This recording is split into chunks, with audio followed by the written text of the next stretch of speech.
bahwa rencana penculikan itu berasal dari Bung Karno. Kami semua mahasiswa, terutama kami di UI pada tahun 66, itu melihat juru selamat kita adalah Pak Harto. Pak Harto, Sarwo Edi, Darsono, segala macam jenderal-jenderal itu. Saya pernah bilang pada Pak Beni di tengah-tengah wawancara saya dengan beliau beberapa kali, saya bilang, Pak Harto hebat ya. Bung Karno itu berkuasa cuma 6 tahun. Coba lihat, proklamasi kemerdekaan, kabinet presidensial, Bung Karno eksekutif presiden.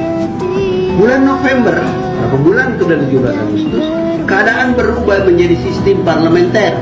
Perdana Menteri Syahrir, Perdana Menteri pertama. Sejak itu Bung Karno adalah lambang. Orang suka kacau itu, menyebut Soekarno berkuasa dari 45. Nggak betul.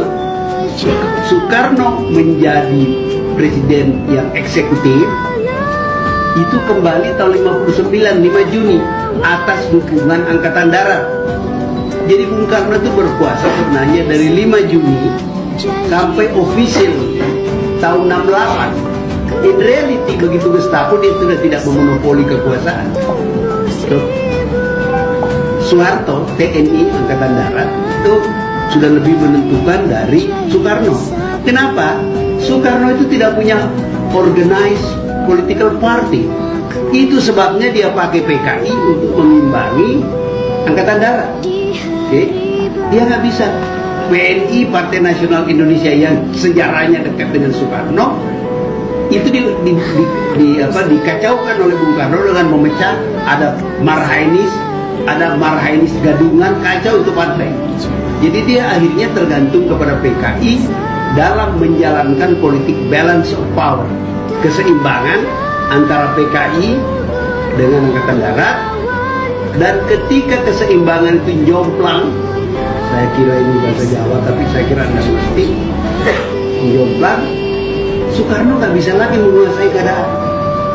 Pertanyaannya selalu mahasiswa saya selalu tanya, kenapa kalau 65 mulai jomplang, kok 68 baru tersingkir completely Pak Bung Karno? Karena Soeharto mencoba mencegah jangan terjadi keributan. So Bung Karno masih sangat populer. Itulah awal dari konflik Pak Nas dengan Pak Harto. Pak Nas sebagai orang Sumatera mau menegakkan keadilan dan kebenaran, dan dia yakin betul, dan di buku ini saya gambarkan bahwa dia yakin betul setelah Untung ditangkap bahwa rencana penculikan itu berasal dari Bung Karno. Tapi Bung Karno tidak merencanakan pembunuhan. Tak seorang pun merencanakan pembunuhan, termasuk ID.